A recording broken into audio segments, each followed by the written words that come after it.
Minecraft Hardcore mode is an incredibly dangerous difficulty where if you die, you lose the world. Any mistake, no matter how small, could end up costing you everything. And after seeing just how much Philza had achieved in the 5-year world that he lost, I was inspired to take on this challenging game mode and try hardcore for myself. Now, I'd never had a hardcore world before, so I thought that I would probably die rather quickly. Little did I know, I would end up surviving for a whopping 3,000 days and accomplished a huge number of awesome projects along the way. I also think it's worth mentioning that this hardcore world wasn't made with this 3,000 days video in mind, but as a still currently ongoing YouTube Let's Play series instead, which I will leave a link to in the description below in case you want to check it out. But anyway, on the 3rd of March 2020, in Minecraft version 1.15.2, I decided to begin with the Seed Whistler's world. I spawned in Amazing.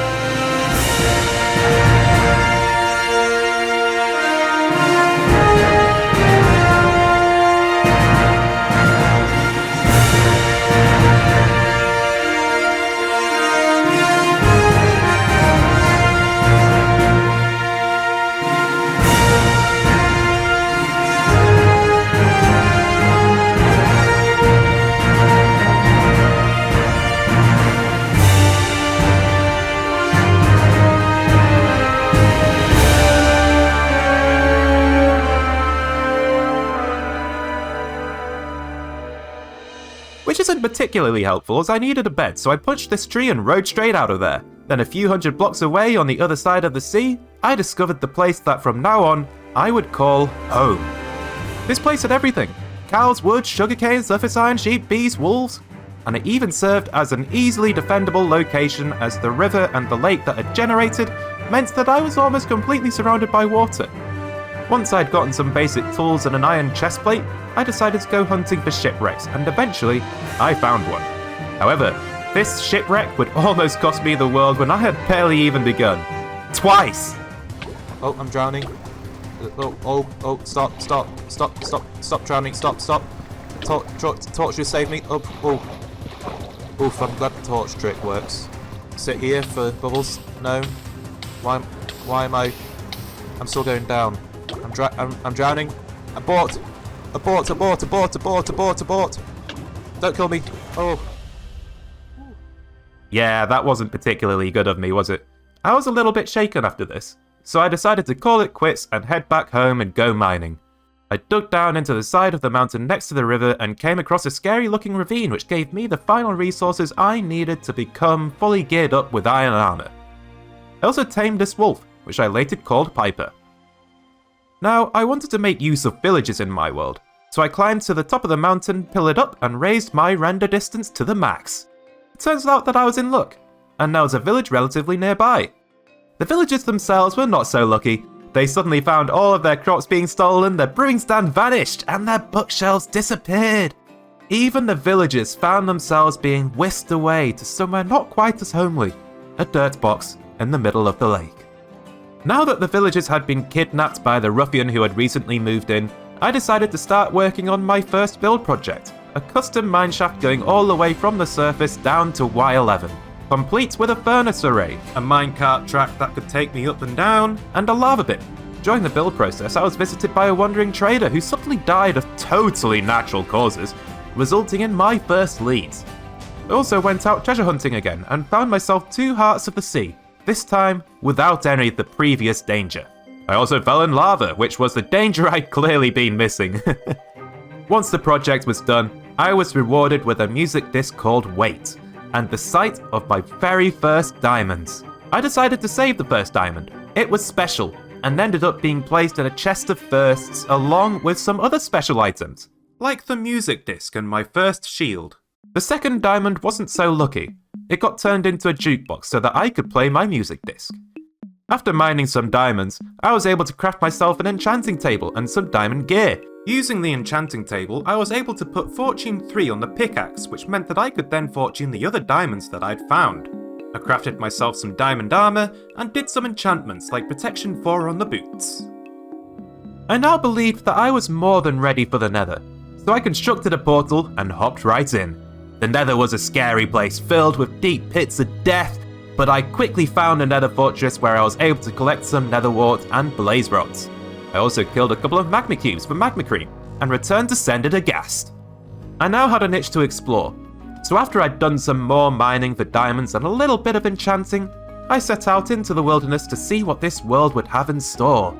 I found 2 jungles, a savanna and its shattered variant, a pillager outpost, and a coral reef. I now knew that my seed was truly something special. I also found a desert temple, but unfortunately, I was not able to loot it as the TNT trap detonated right before I was about to go inside. Oh, come on! Oh, seriously? Oh. So much for that loot, then. On the plus side though, I tamed this cat. His name is Sir Perzelot. Also, have you ever seen anything quite as terrifying as water creepers ascending out of the water from nowhere? Wow! My next project was to construct myself a bee honey farm combined with a villager crop farm, and a villager breeder, courtesy of Impulse SV.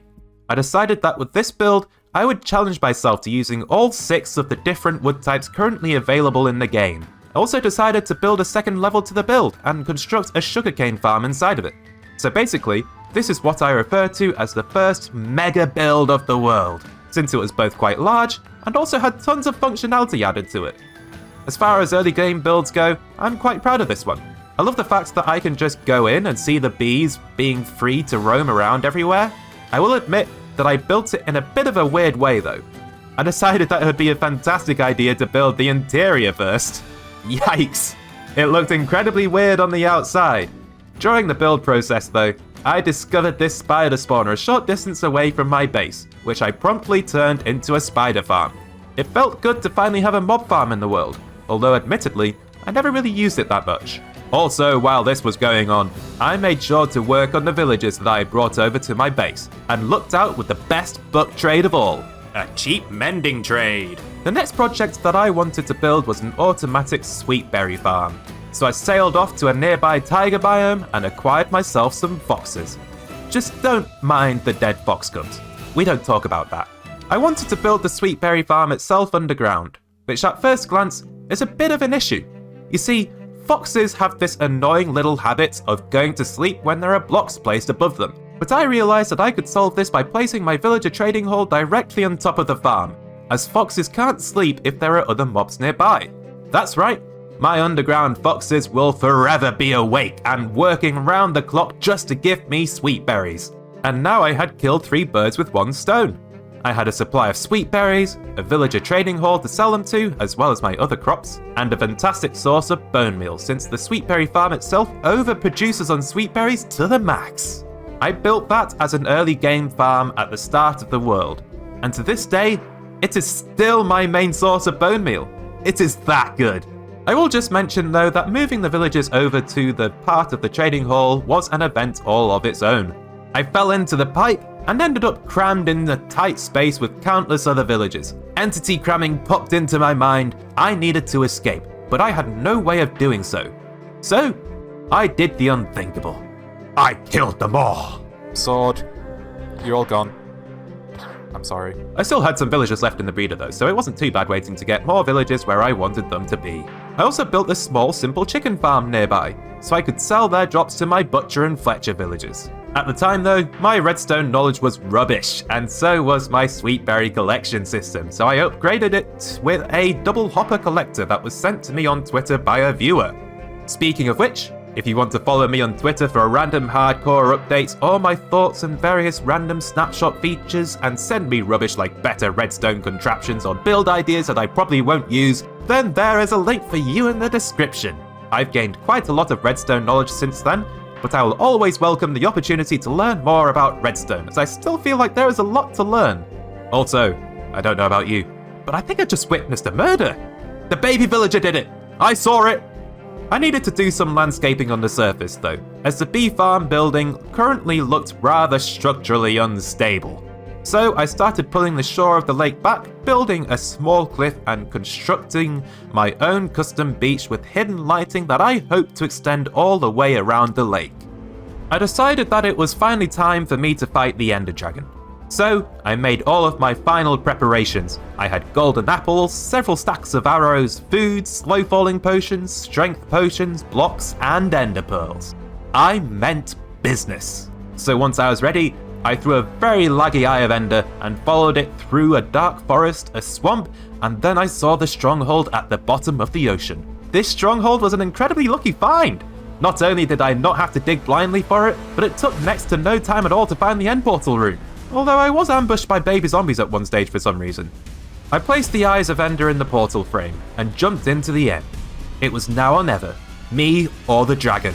One of us had to die, for the other to live. I started destroying the end crystals on top of the obsidian pillars with my bow, and when it came to the ones that were caged, I shot through the gap in the corners of the bars instead of pillaring up. I collected some dragon's breath, although I didn't particularly have a need to.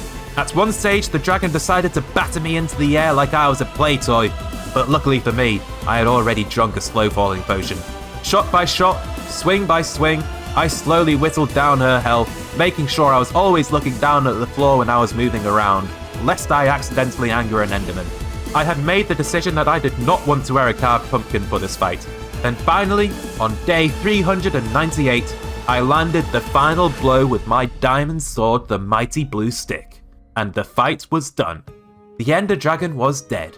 I took her egg as a trophy, and brought it back home with me where I placed it in my chest of firsts, like I had with my very first diamond. Before I went end raiding though, I wanted to construct an automatic sheep farm so that I could have as much wool as I could ever need. I had used quite a bit while landscaping, and felt like I needed to have a steady supply. And since wool farms are kinda slow, I felt like I had to do it ASAP so that it would actually have time to gather wool for me. The design was simple, and I made sure to build one module for each colour of sheep. I also made an extension to my cliffside while I was at it. And then it was time to go end raiding, and boy was I nervous. I made sure that I always had the slow falling effect active while looking for an end city, as I knew that if I fell off of the end islands without it, I would miss my saving ender pearl. For certain. Although I did feel like I had low gravity because of it. It was like I was on the moon. Eventually I came across my first end city, but it didn't have a ship. I did still loot it regardless, and had a lot of fun purling around the giant chambers so that I could kill the shulkers with my sword. At one time, I had a surprise Enderman run into my face, so I threw him off the top of the tower where he had a very pleasant time being dead. I eventually found a second end city, but it was across the great abyss that was forever calling me closer. So I pillared up and pearled over the void, which perhaps was not a very good idea as I ended up on the very edge of the island. Luckily for me though, this end city had a ship, so I pillared up and got me that oh so sweet elytra. And I finally felt like I might have a chance of surviving this world forever. I made sure to put Mending and Unbreaking 3 onto it, and took my first flight of the world, and it was glorious. I then raided the rest of the end city, and another 3 after that, before calling it quits and heading back home, resulting in a ton of pretty epic loot. Now that I was confident in my ability to survive in this hardcore world, I needed to invest in the future, which meant making sure that my villagers were up to scratch. So with that being the case, I grabbed a dragon head and stuck it on top of a zombie, which I decided to call Sandra. The two of us then worked together to systematically cure as many villagers as we could, until I felt like I had no more gold to spare for golden apples. This dude here was our first victim. It was time for me to take on the next boss of Minecraft, the Wither. I still needed the Wither skulls so that I could summon the Wither though, so I made a smite sword and bought looting 3 from this villager, upgraded my bow to power 5, and headed to the Nether. It was Wither Skelly hunting time. Eventually I got lucky and obtained 3 Wither skulls, but not before I almost died and lost the world forever. While coming down this corridor, I had a bad encounter, and fell all the way down to 2 hearts. Call it bad fighting or whatever, but here I learned my lesson to put on my chest plate when hunting for skulls. 2 hearts. No, this is way too close for my liking. Skelly, come here. This no. Perhaps this was a sign for the trials yet to come, as the time had come for the main event, the Wither boss fight. Now I had never had a Wither fight go well before, and usually found it to be an extremely difficult boss fight, so I was incredibly nervous about going through with this. But it had to happen. I summoned the Wither, and immediately he started going after the Enderman, and I ran around collecting the Wither roses that they dropped. Those poor souls didn't even stand a chance. Once I felt like I had enough for the near future, I started shooting at the Wither with my bow. This was where disaster struck again, and I almost lost the world for the second time in one episode. 2 hearts once again. I had to get out of there. I was kind of freaking out at that point in time, and the ticking of the Wither effect was only making things worse, so I genuinely had to time out for a minute and calm myself down. I needed a change of strategy, so instead of fighting the Wither on the ground, I decided to fight it in the air. This was the way, and quite quickly, the Wither reached its second stage and descended back to the end island, where I found that I was actually in a race to kill it. Would it be me that lands the killing blow, or an Enderman? I didn't actually need that last hit to get the Nether Star, but I did need it for my own pride, and thankfully I got what I wanted. On day 463, the Wither was dead. And me? I was still alive. Just barely. But now that the job was finally done, I knew that I had the whole world ahead of me. Now that I had a beacon though, I got to work on mining some of the end pillars for obsidian, as I was hoping to build an overworld gold farm using gigantic nether portals. I then flew out over the ocean, got a present from this drowned, and started construction. While the design is quite simple, the size is quite large, but the mechanics are quite easy to understand. Each nether portal block has a chance of spawning a zombie piglin, so it's ideal to build nether portals of the maximum size, 23 by 23 blocks. From there, you can bait the zombie piglins to the location of choice using turtle eggs, water streams, and trapdoors. So just like that, I now had a functioning gold farm, although it was rather slow, but it served its purpose and gave me the gold I needed to do more villager curing if I wanted. The next project was to build myself a creeper farm, so that I could get unlimited gunpowder for rockets and TNT. The design in particular is by the spectacular Logical Geek Boy, and I built it in the middle of my coastal lake. I'm gonna be honest though, now that I look back, I kinda feel bad for the cats that just got doomed to an eternal existence of darkness. I don't feel bad for the creepers though. These little green explodey death machines deserved it. The creeper farm itself wasn't going to produce gunpowder at a decent rate though until I mob-proofed the surrounding area. So I got to work on slowly lighting up all of the nearby caves, where I actually almost died again. Thank goodness I had a shield. And if it means anything, at least that creeper is dead now. It was time to update my hardcore world to 1.16, the Nether update. I have to say, I had a lot of fun exploring the new nether biomes and looting the new bastions, which weren't much of a challenge since piglin brutes had yet to be added to the game. I made sure to collect all of the nether resources that I could potentially farm as I could, and also went mining for netherite with TNT, so that I could have full netherite armor. With that, I felt like I was now geared up to survive anything this world could ever throw at me. The creeper farm that I'd previously built was kinda ugly though, so I started to work on the mega project idea that I had for the area. The creeper farm was to be hidden inside of a giant custom tree, and this wouldn't just be any old tree, I wanted it to be what I like to call a mega creeper tree. I just loved the idea of hanging creepers from the branches of a gigantic tree like they were fruit. My first attempt at building the branches was really bad though, and I also required a lot of leaves to complete the project. So I built an entire separate tree farm designed entirely around the idea of getting me a ton of leaves. I called them tree tubes. And while it was by no means automatic, the idea was to simply give me easy access to all of the leaves of a tree. I had water elevators available to take me to a higher level if the tree that I had grown was too tall to harvest from the ground level. While I was at it, I also decided to create tree tubes for the new nether trees as well, complete with a nether fungus farm to go with it. After that was done, I wanted to finish off the rest of my netherite gear, so I went TNT blasting in the nether once again so that I could well and truly say that I had full netherite gear. I also found myself with an incredibly rare block, courtesy of an enderman. Of course, there was one small issue with the tree tube project. Once again, I had built an interior with no exterior, so I made sure to do this cool looking build to go along with it. Once my project with the tree tubes was done, I could finally go back to working on the mega creeper tree and fix the horrible looking branches. And now they were no longer flat and just kind of pointing up instead, which is just how I was hoping they'd be. Before I got started with placing the leaves though, I went back to the end as I was hoping for some more end loot. I decided that I wanted to take a different end portal gateway, so I respawned the Ender Dragon and killed it another 4 times. This resulted in the end pillars that I had mined previously respawning, but I was okay with that. I then chose one of the new portals to go through and went end raiding once again. I now had a ton of shulker shells and a fairly good number of spare elytras should I ever need them. And now I was ready to start placing leaves on the mega creeper tree, and I have to say, it went through an incredible transformation here. It didn't really look too impressive before, but now that it had leaves, it looked so much better. I also made sure to hang vines from the branches, which I think made the tree look kinda spicy. It was time to add the creepers though, so I built a temporary spawning platform high in the world and slowly transported them into their designated spaces using this awesome roller coaster.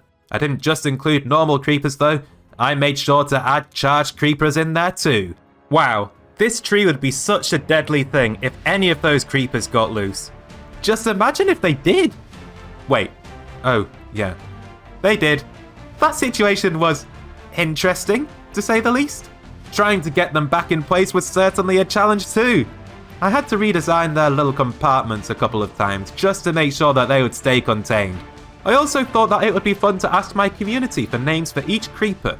So my mega creeper tree now has 30 creepers hanging from its branches, all with unique names, mostly to do with explosion or creeper puns. With the addition of the last names though, the mega creeper tree itself was finally complete. I had access to as many emeralds as I could possibly ever want, but I didn't really have anything to spend them on, so I decided to construct something that I like to call the Villager Block Factory.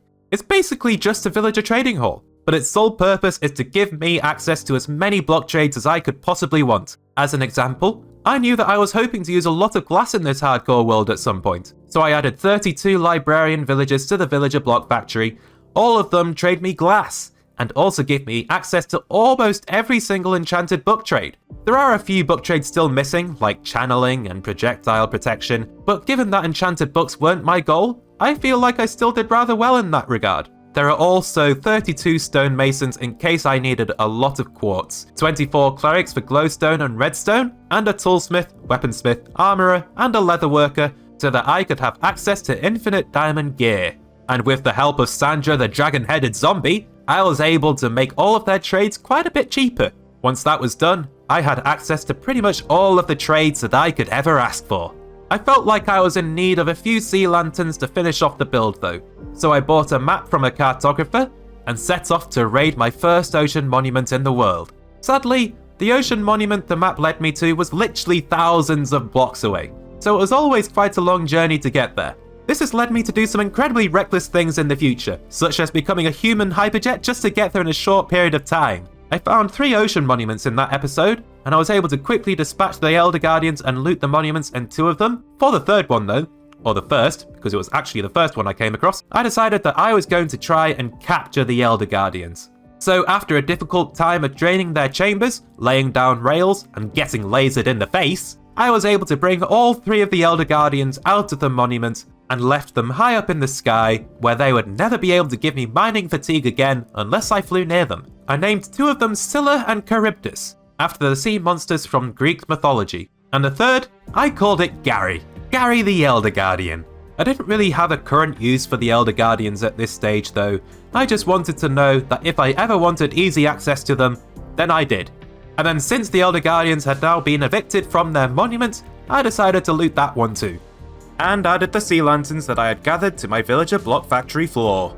For my next build project though, I wanted to fully transform the lake that my base is situated next to. So I decimated this coral reef biome for its blocks and began work on fully digging out the lake back at my base. Once that was done, I covered the entire lake bottom with sand. That's right, my lake isn't going to look like a patchy mess, no siree! During the big dig though, I came across this Enderman who had somehow trapped itself in dirt, so I carefully uncovered him and built him his own little dome. I did nothing to put it there, but that Enderman now belongs to the lake. It was during the digging out of the lake though that I hit what I consider the first major milestone of the world. I had finally hit 1000 days survived in Minecraft Hardcore, and I still felt like I was just getting started.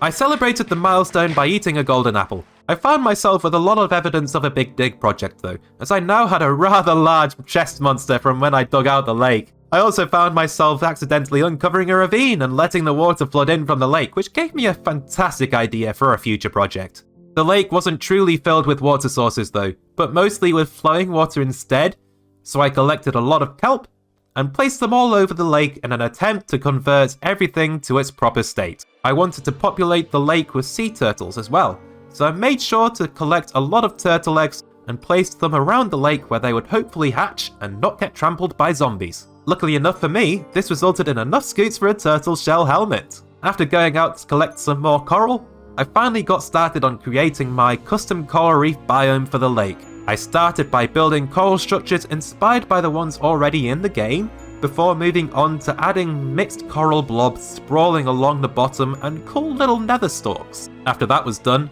I grew a lot of seagrass with bone meal and added sea pickles and kelp to make the lake truly feel like it was alive. I also built my little Enderman friend his own proper little plinth made out of quartz for him to live in. The time for me to move the chest monster had finally come though.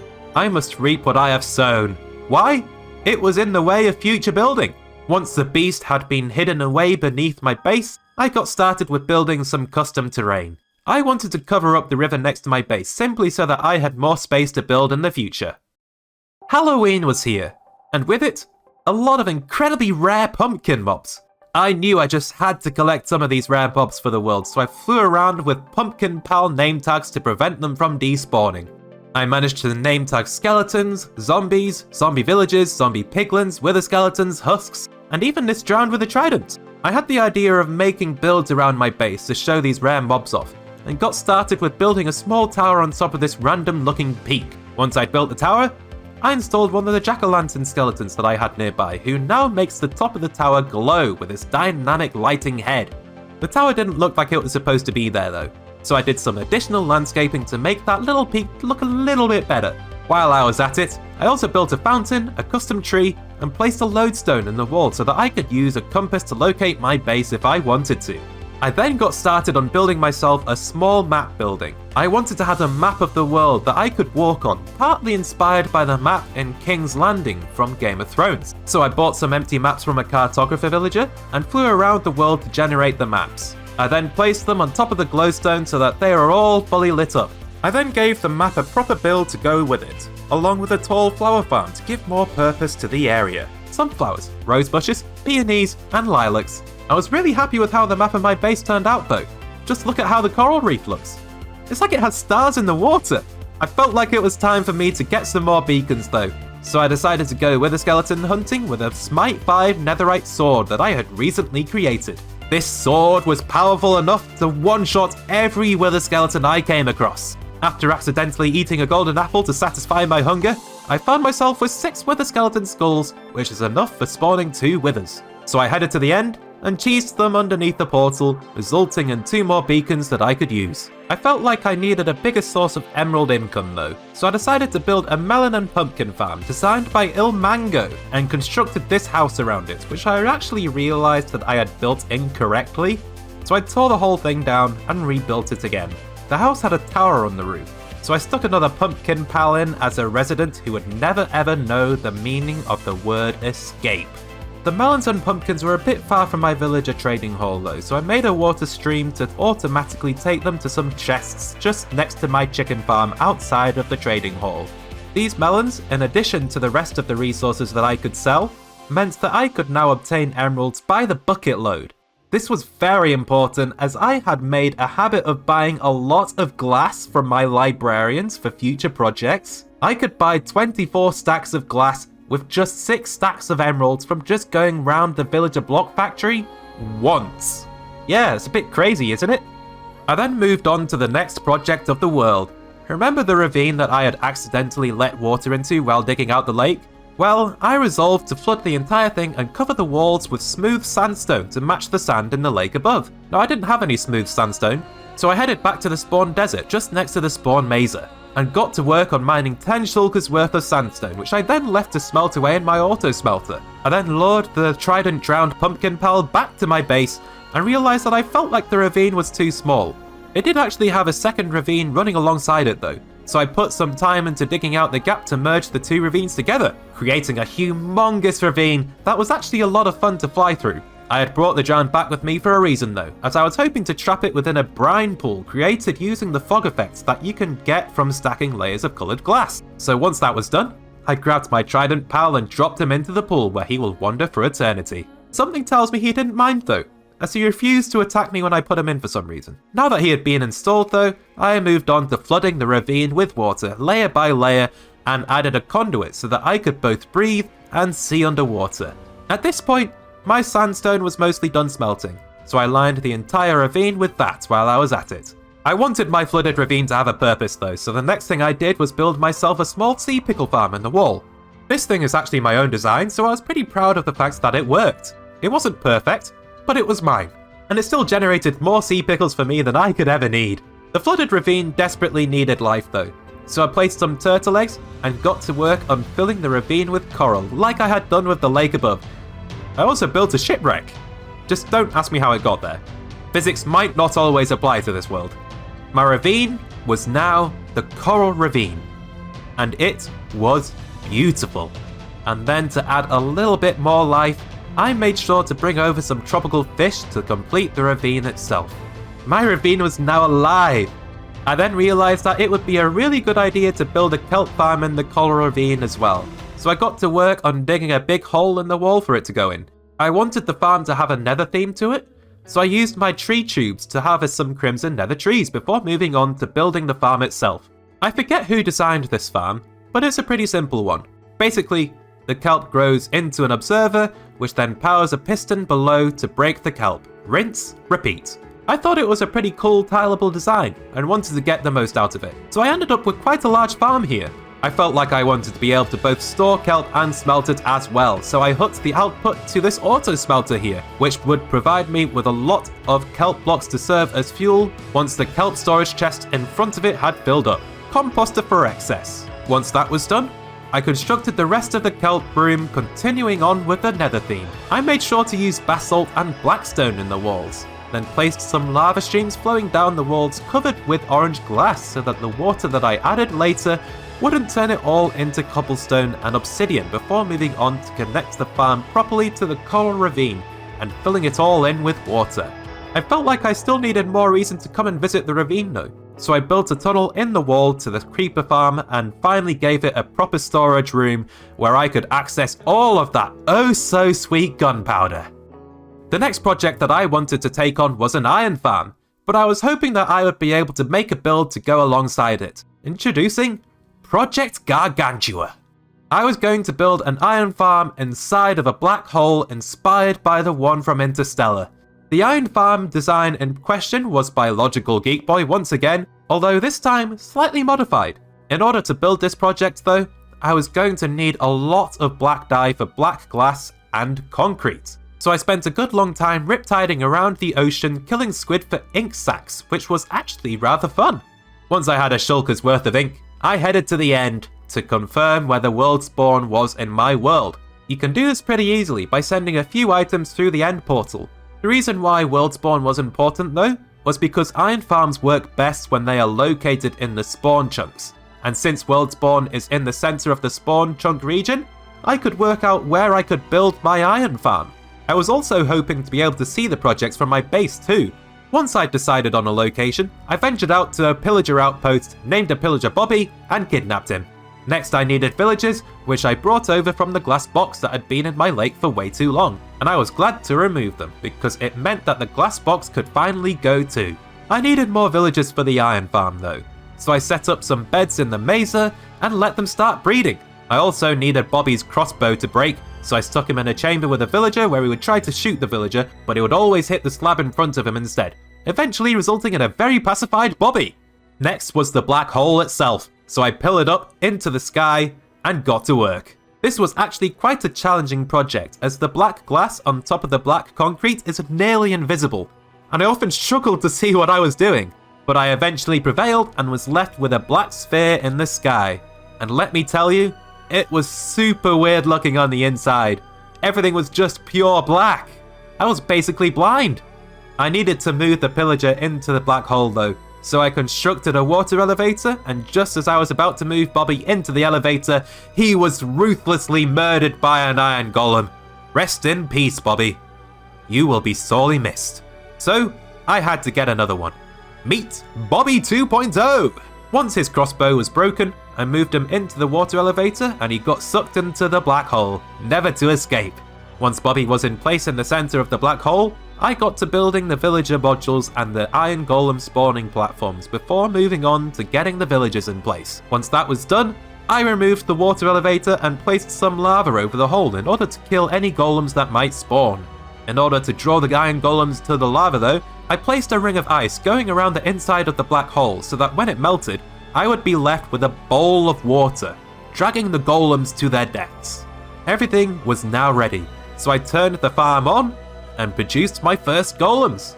Since I was now producing iron, I constructed a simple collection system back at the world's surface. Now that I had an excellent source of iron, I felt like I could finally make some much needed upgrades to my base. I now had access to as many hoppers as I could ever want. Once the basic upgrades were complete, I moved on to expanding the sheep farm, and gave it its long-deserved build.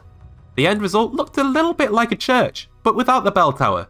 In order for me to continue with the black hole project though, I needed a lot of end rods in order to attempt to replicate all of the light distortion effects that surrounds the black hole from Interstellar. So I headed to the nether and built myself a blaze farm.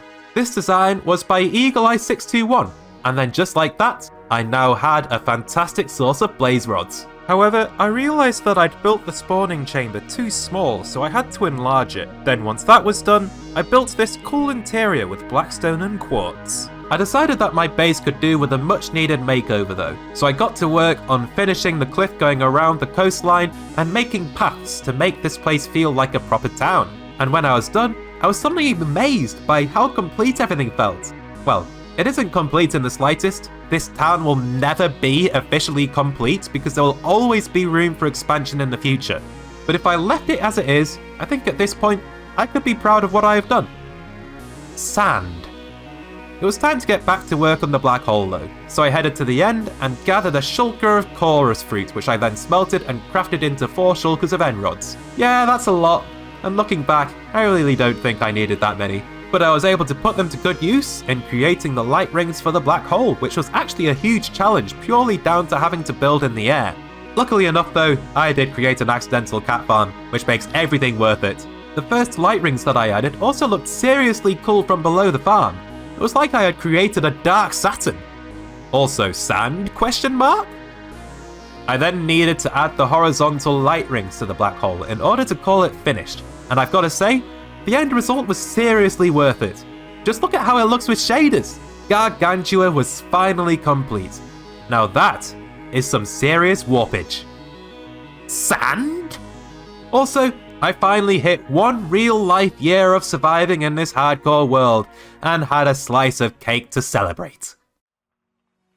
Sand. The Minecraft Caves and Cliffs update had been announced just a few months prior, and it had inspired me to create my own lush cave within my hardcore world. So I dug into the side of this cliff and hollowed out a massive cavern that I could work in. I didn't really have a proper nether portal build in this world either, so at the very end of the cavern, I built what would become my official nether portal. This meant that I now had a nether portal within a cave that I could just fly straight into, which was actually quite a lot of fun. Since this was supposed to be my nether portal, I wanted an easy way up and down if I wanted it. So I also built a water elevator into the side of the wall here. Now lush caves looked like they would generate with a lot of clay, and that was something I didn't really have in this world. So I headed out to the swamp near my stronghold and harvested 3 shulkers of clay, which I hoped would be enough for the project. I also wanted leaves, so I made sure to harvest some of those from my tree tubes as well. Sand! Now to start work on decorating the lush cave itself, I first created some small aquifers using the clay that I had gathered and added sea pickles, kelp and seagrass to help liven up the underground lakes. Moss had yet to be added to the game at this point, so I had to make do with placing grass blocks, which isn't perfect since it is still restricted to the biome colours, but it was still okay. I bone mealed all of it to help break up the monotony. To help make the cave look like the entrance to my nether portal, I created a path going from the surface down to the portal itself made out of oak and beehive blocks, since they actually go really well together.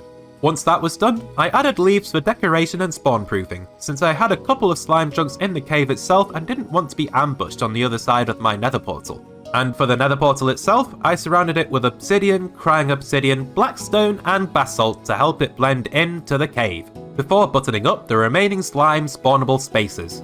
Finally, I added mushrooms, nether fungus and roots, vines, fish, bamboo and sweetberry bushes to help lush up the cave even further. At this point, I decided that it was time that I revealed what I was going to do with all of the sand that I had gathered, and the answer is TNT. Over 40,000 TNT. I was hoping to obliterate the nether for a nether hub project. This meant that I needed a lot of obsidian in order to protect dispensers as they drop TNT onto the nether itself. So to prepare for the future bombing run, I got to work on mining obsidian beneath my base, and also had the ultimate terrible crafting experience where I needed to individually craft 685 dispensers. Why is it so bad? It's because bows don't stack. Seriously, Mojang, please do something about the dispenser crafting recipe. This experience was awful and I don't want anyone to have to go through what I just did. Just replace the bow and the recipe with string or something, it'll be so much better. Please! Anyway, I also needed to craft sticky pistons, observers, and of course, the TNT itself. Yeah, I did just spend several hours doing nothing but crafting, but it was going to be worth it. I needed more obsidian though, so I headed to the end and mined every obsidian pillar on the main end island. Needless to say, this took a long time. So if you respect the grind, be sure to subscribe and leave a like on this video. It will be much appreciated. Don't make me feel like I wasted my life mining obsidian for nothing. I noticed that the remaining bedrock that was at the top of the pillars looked a little bit like stars now though, and I wanted to help increase that effect. So I grabbed some end rods and stuck them in all 6 sides of the bedrock, and now I have stars in my end. They won't stay forever, because I've yet to kill the Ender Dragon 20 times to generate all of the end gateway portals, but I thought that they looked pretty cool for now. It was time for me to start prepping the nether. I first needed to remove all of the flowing lava in the area, as this would prevent the TNT from blowing up blocks. I also noted that I had plenty of pumpkin pals in the blast zone, so I created a poll which told me to save them, and so I did. There was a crossroads from a nether fortress within the blast zone as well, so I made sure to mark it with a block of obsidian for a potential wither skeleton farm somewhere down the line. Next, I had to build the TNT bomber modules themselves, which I like to call obliterator modules. I placed them along the nether ceiling using this graph that I had gotten from a circle generator website called Plots. I was placing an obliterator module on every point of the circle in the graph, with each point being 20 blocks. The circle itself was surrounding 00 in the nether, as it was supposed to clear out the area for my future nether hub and remove all of the spawnable spaces in the area. So in case you haven't worked it out yet, this nether explosion was hopefully going to create a full perimeter around 00 for both my nether hub and also a potential zombie piglin gold farm. I did have a bit of a mishap while building the TNT obliterator modules though, and almost blew myself up. Oh shoot, get out, get out, get out, get out, get out. Ooh. Nothing too serious though. Once I had linked everything up with redstone, armed the bombers with TNT, and broken my nether portal, I had to prepare one final thing. Myself. Mentally. Because I knew that I had way too much power in my hands and I hadn't the faintest clue of whether anything would go wrong. In an attempt to keep myself safe during the detonation, I made sure to build myself an obsidian bucket for me to sit in, or I could watch everything unfold. I felt like I could stall no longer, so I ate a golden apple as if that might save me from the nuclear bomb in front of me, and pull the trigger. The lag was pretty much instant, and my laptop began to cry. I spent the next 7 minutes watching over 40,000 TNT explode in front of my very eyes. The nether opened up in front of me and the lava began to fall. When the frames finally returned to a somewhat okay level, I found myself still alive and with the most hellish of wastelands in front of me. I drank a fire resistance potion and flew around the landscape around me, taking it all in and being completely awestruck the entire time. It's like I had created my own biome for the game, one that I like to call the Lava Spires biome. I also realised that I still had a lot of lag in the world, and for good reason. I had over 4,000 entities in the world, which eventually despawned, but I also had 137 observer clocks in the TNT bomber array above me, and all of them were still firing 5 dispensers each. It gave me some serious trouble when it came to breaking blocks. The tick lag was intense, and I knew that I had created the biggest mess in Minecraft hardcore history, and I was the one who had to clear it all up. But who has time for that? I had other things that I wanted to do, like raid this woodland mansion. Now this was the first woodland mansion that I had ever actually taken on in survival, let alone hardcore, and it was definitely a challenge. The scariest thing of all was definitely the Vexes, those creepy little fairies, but I slowly made my way through each and every room, killing everything in my path and earning myself a decent amount of totems often dying, which are incredibly useful in Minecraft hardcore because they can save you from death. One of these bad boys in a time of need could potentially save my entire hardcore world. I felt like I needed even more totems though, so I built the simplest of pillager farms, got Bad Omen level 5 and started a raid centered on my base. This was a challenge, but it was also a lot of fun defending my base from all of the scary looking ravagers and evokers. After some time, I finally killed the last illagers and the raid was won, resulting in my brand new collection of totems growing ever further. With these little guys, I would be invincible! But I'm not about that life, so I threw them all in lava. Yeah, about that. We don't use totems on this channel. If I wanted a get out of jail free card, I'd play Monopoly. But this is Minecraft hardcore, and we don't do second chances here. It was at this point though, that I finally hit episode 50 of my Minecraft hardcore series, and I decided to celebrate by doing a world tour and what is currently the only world download available of my world. That's right, if you want to see this world for yourselves as it was in episode 50, be sure to check out that video. I'll leave a link in the description. And with all of this time spent in the end and the nether, I realised that I had entered a no sleep streak. So after sleeping one last time, I endeavoured to never sleep again, and keep a new streak going for as long as possible. A streak that is still going today. It was time for me to stop dilly-dallying though. I had a mess to clear up. The first thing that had to go was the lava spires, so I brewed up a bunch of fire resistance potions and slow falling potions, and began to remove each spire one by one with buckets. This resulted in a very different wasteland than before, but it was still a wasteland. Despite all of the TNT that had dropped here previously, there was still a lot of netherrack that needed clearing, so I got to work on that too. It wasn't going to clear itself. It took a lot of work taking the netherrack down to the lava ocean level, and given that I knew that I wanted to take it all the way down to bedrock, I knew that I had my work cut out for me. It did make for some very fun times killing ghasts though. Once a lot of progress had been made on clearing netherrack, I decided that it was time for me to reveal what it was that I had planned for this place.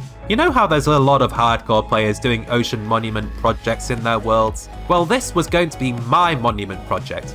I was planning to build a nether monument made out of blackstone to serve as my nether hub, and I was going to add all sorts of different builds to the area as well, as you can see from this planning board. But most importantly, I was going to build a zombie piglin gold farm that would knock my previous gold farm out of the park and give me all of the gold that I could ever need for piglin bartering. I was planning for the gold farm itself to eventually be built into a central nether island with a nether-themed city surrounded by a gigantic lava ocean. Unfortunately though, this was going to take a huge amount of time, and is definitely the largest project that I have ever taken on in Minecraft. The name for this place? Nether Falls. While I still had a lot of netherrack to clear out, I wanted to build the nether monument itself ASAP, just so that I at least had something to show off in the nether while I clear the area. So I headed off to a basalt delta and gathered all of the blackstone that I thought I might need for the project. Once that was done, I got started on building the monument itself. Now this wasn't going to be your typical Minecraft monument. Since I wanted this to be a nether hub, it made sense to have the entrance to the monument to be on all 4 sides of the build. This resulted in making the monument actually being much bigger than your typical monument, as I had to add another layer to the build, or it would have looked weird with the modifications that I was making. I wanted the build to be centered around 0, as well, so I made sure that the monument actually had a 1x1 center instead of the typical 2x2. This would make things easier to work with in the future. Finally, the monument had to be spawn proof, so I went over the entire thing with slabs in the interior and buttons on the exterior, where I then realised that buttons were the wrong thing to go for and pressure plates were going to be the better idea. Something I realised too late since I had just run out of blackstone. Once the main structure itself was complete, I could move my nether portal into the monument itself. I also decided to make a portal for 00 as well, so that I could go straight there from the nether if I wanted to. I then asked my viewers to create some lore for the build project that I had planned, and I was given the idea of having a king, who ultimately ended up being this piglin with a gold helmet that we called King Midas, and I trapped him in a boat for the future. I then got back to work on clearing more of the netherrack in the nether hole. 1.17, the Caves and Cliffs Part 1 update was here, and I wanted to explore it, but I had a little trick up my sleeve. I decided to update my hardcore world via a snapshot, specifically Snapshot 21W038. This enabled me to make a couple of additions to my world that no one else was able to do. Bundles, for example, had yet to have their crafting recipe removed from the game in that snapshot, so I was able to craft 4 of them for my world, and keep them despite bundles not being obtainable in the official 1.17 update. In fact, as of making this video, they still aren't obtainable in the game with no announcements as to when they would be added, so I have a pretty rare item in my world right now. But that was not the only trick that I had for this snapshot. I headed out to some new chunks, grabbed some glow lichen, brought it to the nether, placed some lava in the ceiling before quickly bugging it out by placing glow lichen in the same block and creating a water source in the nether. Yup, you saw that.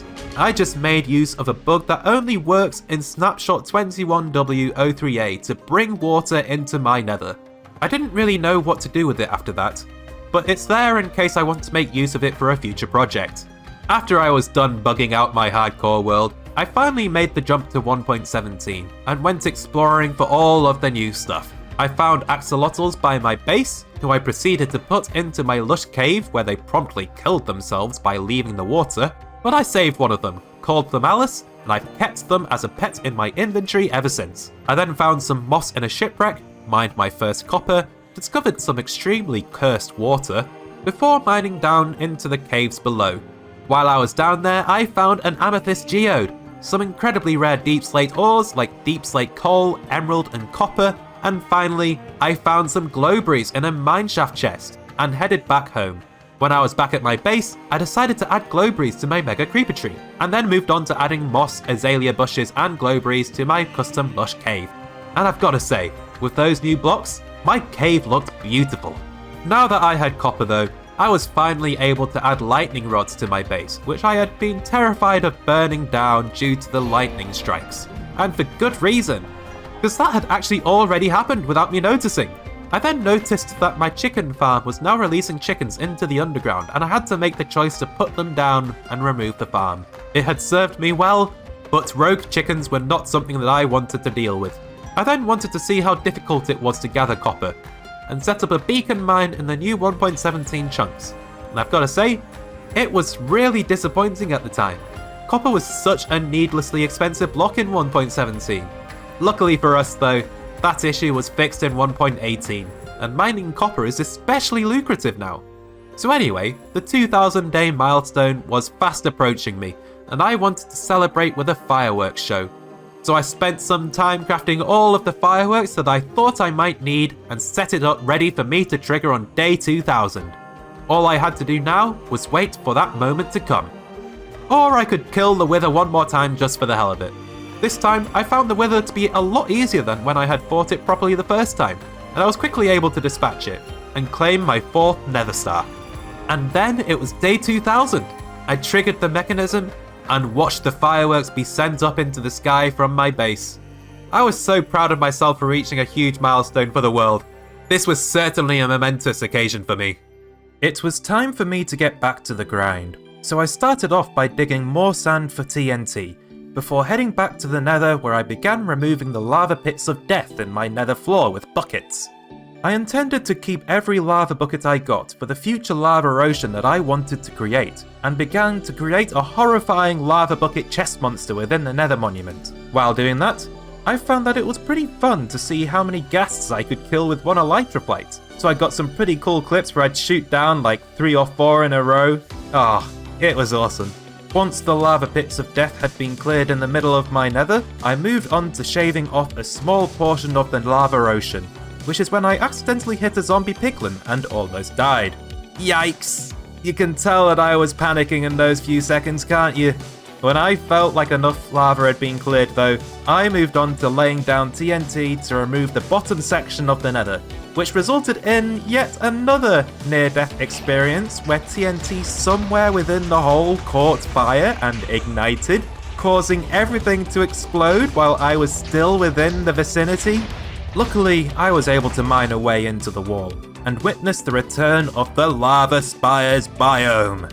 Once I was satisfied with the amount of netherrack that had been exploded, I moved on to manually clearing everything up all the way down to bedrock.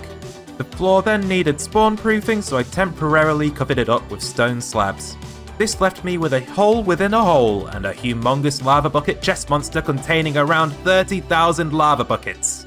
Yeah, it's gonna take a long time to tame that chest monster. It was time for me to get started on the next project for the nether, a mega gold farm of my own design. For this, I needed turtle eggs, so I started gathering some seagrass and stole the eggs of the friendly neighborhood turtles. I also needed a lot of magma blocks for the farm in order to force all of the spawns to be zombie piglins, but I had already made sure to collect as much of that as possible while I'd been digging out the nether hole. Once I had the resources I needed, I got to work on building the farm itself. I started off with building a temporary storage system because I needed to build that in order to effectively locate my killing chamber as low as possible in the world. Once that was done, I could move on to the killing chamber. I wanted my farm to have two modes, an automatic mode where the piglins die to fall damage, and a manual mode where I could take over and gain EXP, and also apply the looting effect to the drops. So I built a small flying machine that would move in and out of place to enable me to do that. But that left me with issues with collecting the drops in manual mode. So I hooked up the flying machine to an etho hopper clock which can send the flying machine back and forth every once in a while, allowing the hoppers to catch any manual mode drops below. I did accidentally fire the flying machine a couple of times and broke it, but I was able to fix it up easily enough. Once the killing chamber was complete, I pillared up above the killing chamber and started creating the spawning platforms with magma blocks, as well as a fall tube for the zombie piglins to be lured into with turtle eggs and trapdoors. Then the gold farm itself was complete. The rates were a bit slow to start off with, but I knew that once I had fully spawn-proofed the perimeter, then this farm would kick up into gear, and I would be swimming in as much gold and XP as I could ever ask for. I just needed to put in the grind to bring out the potential. So, after naming some of the striders after viewer suggestions like good old Stanley here, I proceeded to mine almost all of the spawnable netherrack in the nether hole, creating an almost perfect perimeter for the gold farm. The only things I had left to remove to make the gold farm as efficient as possible while using it were the lava oceans and the scuffed nether ceiling, which is still scarred from the initial nether explosion. The spawn rates of the farm really did improve as well. It hadn't quite reached its full potential yet, but this was a really good place to pause at for now. I needed to give the farm a proper interior to go with it though, and I knew exactly how I wanted everything to be. For starters, I wanted a fully functional enchanting setup in the floor. There was just one problem: bedrock. Yeah, most people choose to break bedrock on the nether ceiling, but I'm quite contrarian, so I broke the bedrock floor. Once that was done, I could set up my enchanting table in the ground with a black concrete floor to make it look like you could accidentally step into the void. The rest of the floor was given a cool redstone lamp design to help light up the interior. The storage system was then upgraded into a massive storage hall with 2 separate levels, all just for storing the drops from the farm, complete with pillars and little arches just above the ceiling. I used gold, honey and honeycomb to give the storage itself a golden feel. The build doesn't just store gold nuggets either, it can also sort rotten flesh, gold blocks and ingots into their own chests. There's also a blast furnace array to smelt up all of the golden swords. I knew I didn't want too much rotten flesh though, so once the flesh dedicated chests fill up, it will all be sent to burn in lava. This leaves a nice barbecue smell in the gold farm. Ah, smells delicious. Now I didn't actually build an exterior for the farm, and this is because there isn't going to be one. Instead, I hope to cover everything up with a gigantic central nether island. I have yet to do this, but it will happen one day, mark my words. It's going to happen. I did have a couple of finishing touches to make though, so I headed over to the bastion that I discovered way back when 1.16 had first released, and gathered up some gilded blackstone for myself, which I then introduced to the block palette. And I have to say, I love the little hint of gold in that block. It's beautiful. It's such a shame that it's so rare. The perimeter still needed a lot of work though, so I then put in the time to mining out the netherrack beneath the lava oceans, resulting in every block at the bottom of my nether within a 257 by 257 block square being removed. The perimeter was beginning to take shape. Also, I may have accidentally broken Minecraft somehow. Not sure what it is, but there's just something about this scene that just doesn't quite feel right. The gold farm was created with a purpose though. I wanted the gold because pigs seem to love it, and they'll give me all sorts of valuable resources in return, like blackstone, gravel, string, and obsidian. They're also the only way of obtaining crying obsidian in any decent quantities, so I felt like I had to take on the challenge of building a piglin bartering farm of my own design once again. I call it the Barter Bartery. I had a specific place picked out for it, but it had a bit of netherrack that needed removing. Oh wow, it just randomly exploded. That's so weird. How did that just happen? I don't know. The piglin barter farm itself involves forcing the piglins to throw their items through nether portals so that their bartered goods can be sorted with water streams in the overworld. I wanted 4 different modules, with 30 piglins each. So once the farm was done, it would total out at 120 piglins for me to barter with. The barter rates for this thing were going to be absolutely insane. Of course, the farm needs a way to deliver gold to the piglins, so each module is also hooked up to a dispenser that will be powered by an inverted comparator clock. The speed of this clock in particular allows me to dispense gold at just the right speed that 30 piglins will always have gold to pick up, but there will never actually be any build-up of gold being left on the floor. This makes the comparator clock the perfect clock for bartering with, and all I need to do to run the Barter Bartery is to stand still on a pressure plate in the middle point between all of the nether portals. Since there was going to be an overworld side to this Barter Bartery though, I needed to scout out the other side. Once I was there, I looked disappointingly for enchanted golden apples and a couple of nether portal chests and built high up in the sky over these mountains. From there, I built 4 more nether portals, 1 for each Barter Bartery module in the nether. I then headed back to the nether dimension and got to work on a capturing system for the piglins. I made use out of the perimeter to spawn all of the piglins I needed, and sent them to be locked behind each nether portal via a minecart rail. During the spawning process, a certain chicken descended from the hellish heavens, and somehow survived my sword despite the sweeping edge. They are clearly the chosen one, and they now serve as the mascot for my Mega Nether project. Long may they live! 4 different nether portals means 4 different storage systems in the overworld though, and I had to be mindful of a game mechanic that I had never cared about before: chunk loading. You see, when you send items through a portal, it loads a 5x5 chunk area around the nether portal, but thanks to something called lazy chunks, only a 3x3 surrounding area is actually usable by entities. And since I needed to use water streams for our storage system, I was forced to be very careful with where I built everything. Once I thought I had a good grasp of the situation, I got started with building the first storage module with quartz and white glass. And then I ran out of chests. And wood for chests.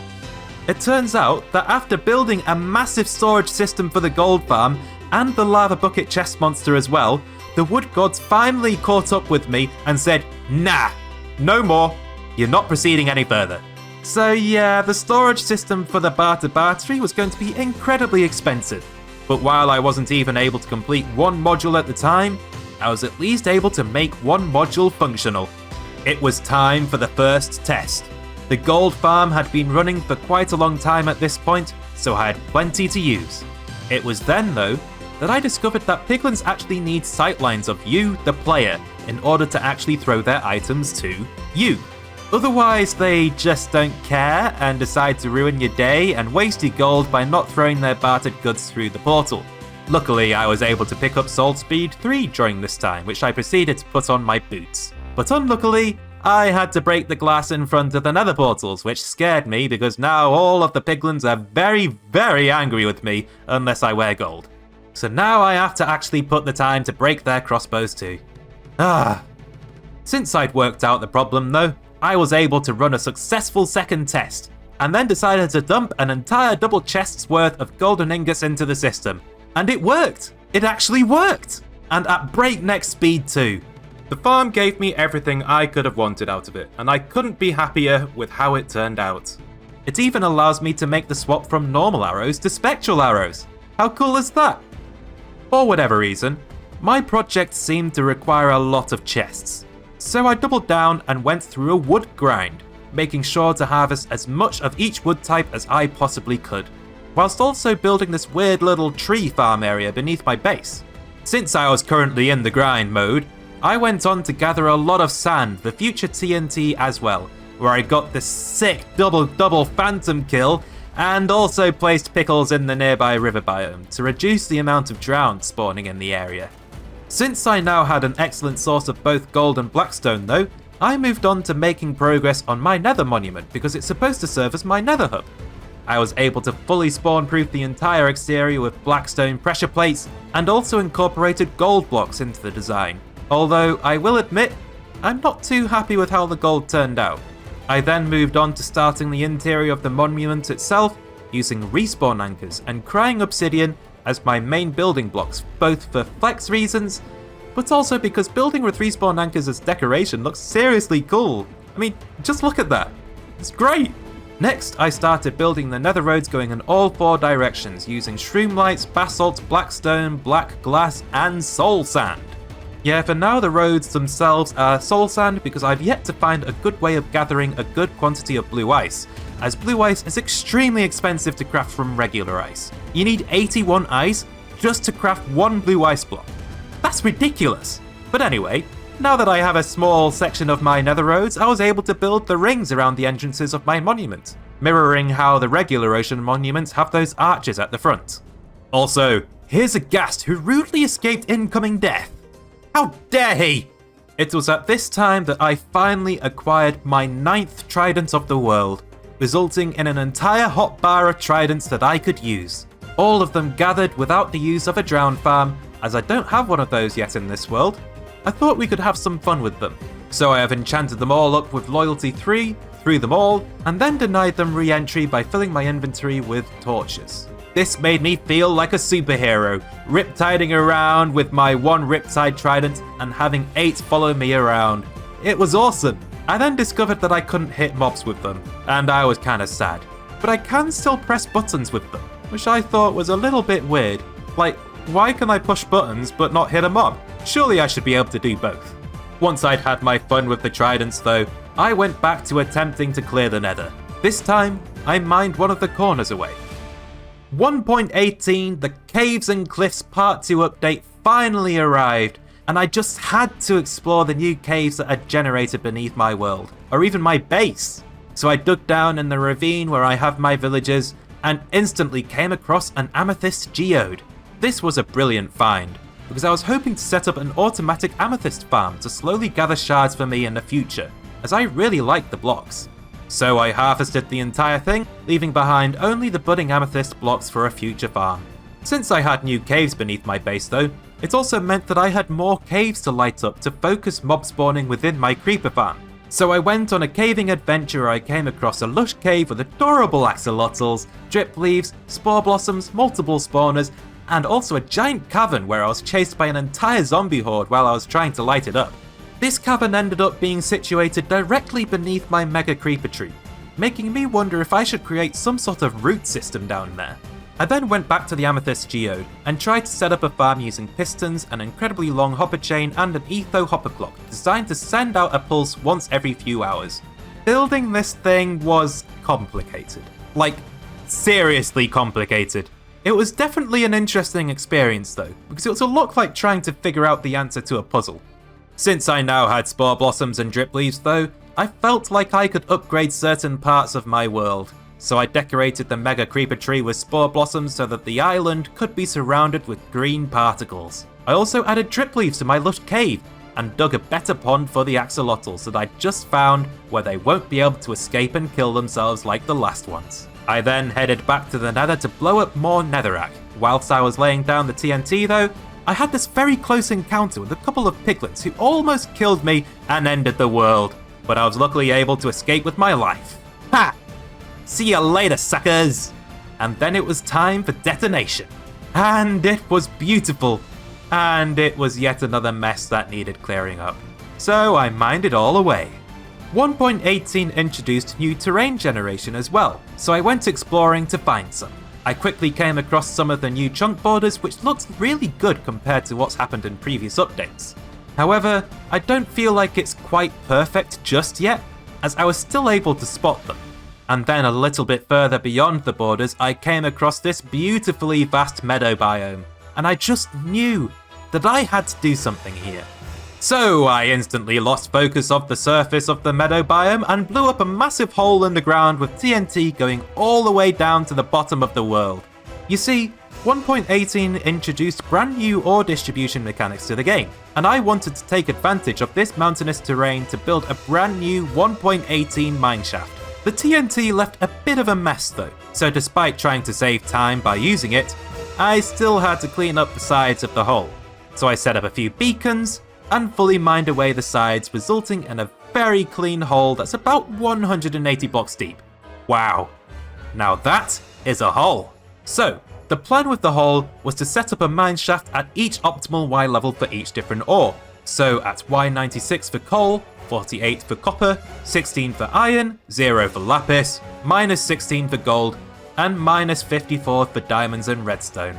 And while I could technically go a few blocks lower for diamonds and redstone, I didn't want to have to deal with mining into lava, so minus 54 is the perfect layer for me there. I thought that it would be wise to construct my mineshaft from the bottom, so I blew up the sides, built up a nice little platform ringing around the bottom, and also started filling up the bottom with water to serve as both a safety net and also as a nice aesthetic pool of water. I mean, why not? It's a nice aesthetic pool of water. However, at that point I realised that I should stop for a second. You see, I actually had an excellent opportunity to get one of the brand new advancements that was added to the game. The Caves and Cliffs advancement, where you fall from the new max build height all the way down to the very bottom of the world and survive.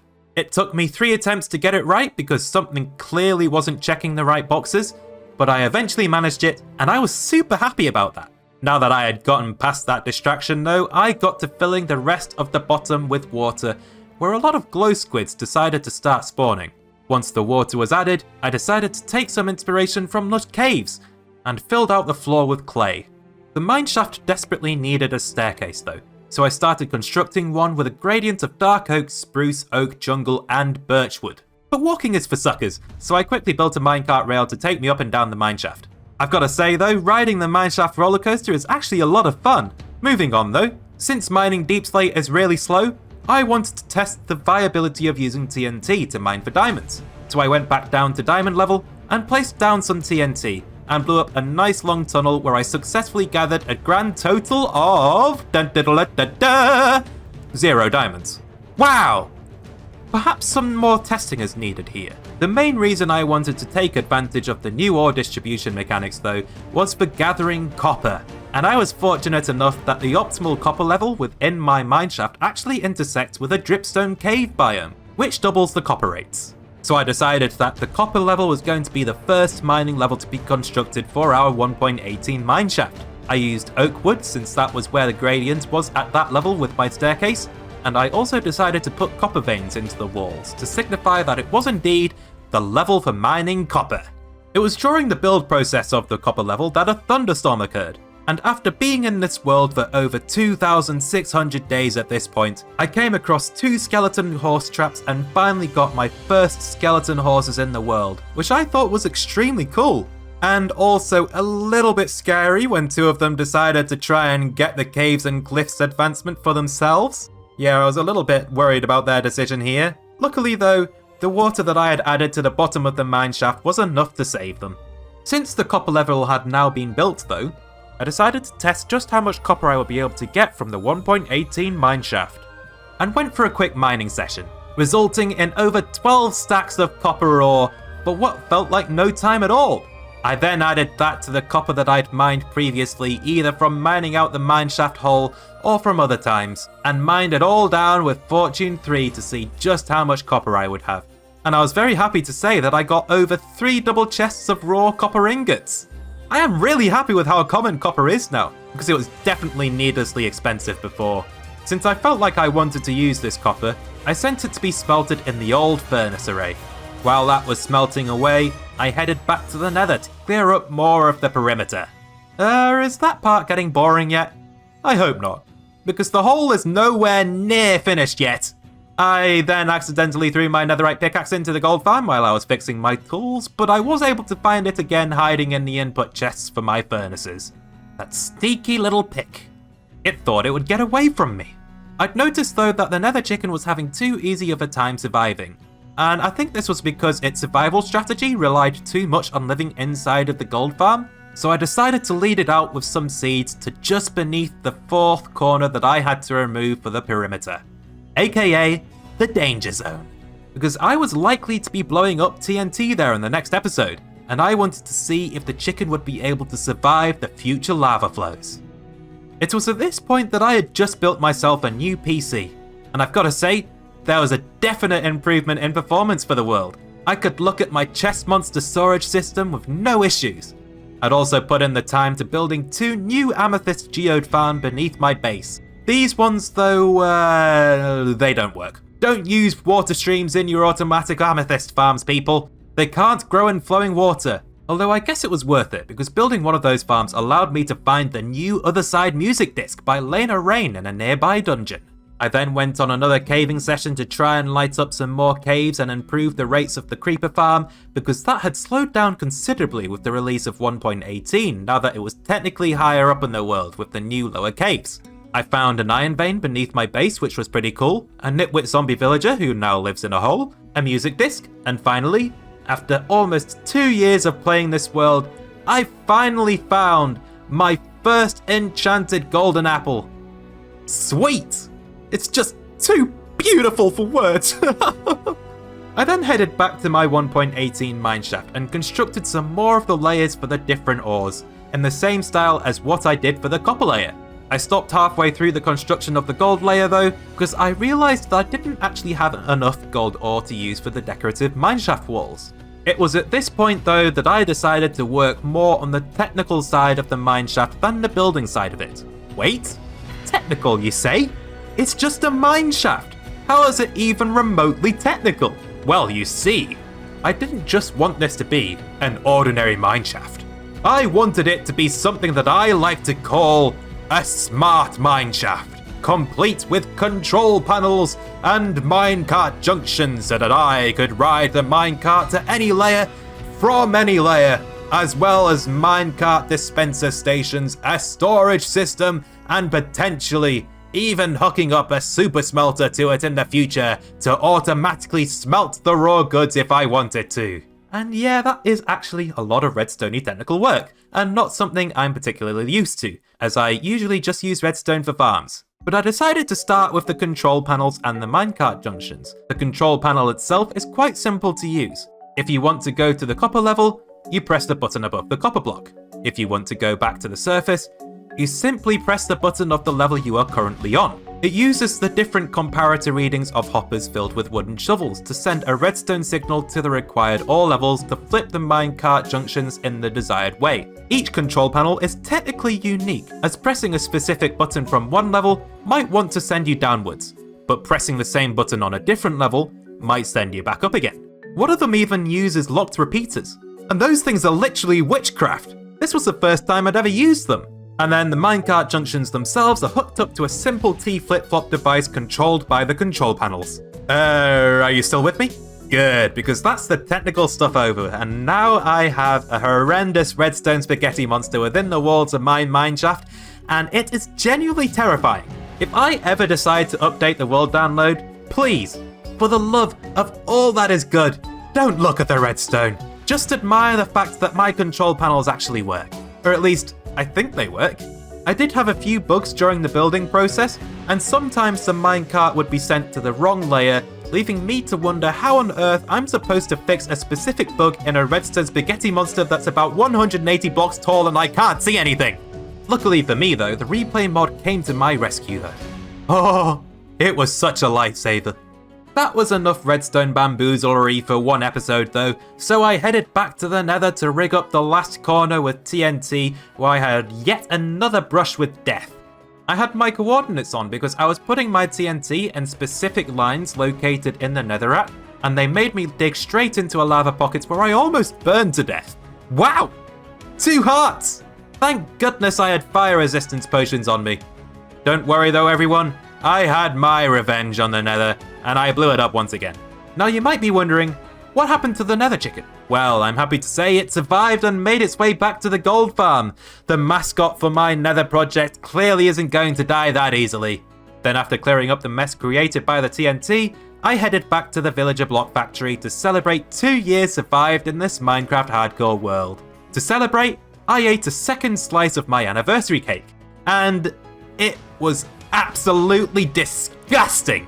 Like, it had been sat there for an entire year, and it was basically just a cake of mold at that point. Just picture that, the worst cake slice of my life. I started off the 3rd year of my hardcore world by renaming the nether chicken to Nether Chicken. Yes, I know that the Chosen One is a very cool name, but that's actually just my generic name tag name for naming mobs in this world. And our chicken deserves something unique. And since I've been calling it Nether Chicken anyway, it's gotta be Nether Chicken. My current gold helmet at the time was also rubbish, and almost got me killed in lava as it didn't have any enchantments other than Curse of Vanishing. So I replaced it with the Midas Crown, which has Fire Protection 4 on it, so I shouldn't have to worry about lava too much from now on. It was then time to go back to making progress on the barter battery once again, as it was not a complete farm yet. Only one module was actually functional, and the overworld storage system for that module wasn't even complete. The piglins also still had their crossbows, and I needed to break them. So I spent a good few hours staring very intently at these piglins through the portals as they tried to shoot me. A stare so intense that some of them just straight up died, meaning that I had to try and replace them again. I also chopped a few shulkers of wood so that I would have enough for the barter battery storage system. And speaking of which, I actually finished the barter battery storage system. The whole thing was now ready for the loot. I'd needed quite a few water streams for said storage system though, so I'd actually constructed a nice temporary ice farm to deal with that. I then headed back to the nether and put in the effort for the one thing that I had been dreading the most: removing the obsidian from the ceiling. Yeah, about that, I think I just lost my soul. In fact, I hated doing that so much that I made this last obsidian block a promise to myself. Never again shall I mine a block of obsidian. It just takes too long, and I've mined enough for a lifetime. Removing the obsidian boxes in the ceiling had a huge benefit for the gold farm though, as they were making up a good portion of spawnable spaces in the nether. And now my gold farm is absolutely insane! Just look at how many there are! This is brilliant! Before I could run the first full test of the barter battery though, I had to replace the piglins that had died, so I created another spawning platform for them in the perimeter, captured them in boats, broke the crossbows, and slowly but surely manually moved all of them into their designated modules. And then the barter battery was functionally complete. Now was the time for the first test run. I had an entire shulker box of gold blocks to barter with, and I desperately wanted the resources that the piglins could give me, so I loaded up the system with gold ingots and started bartering.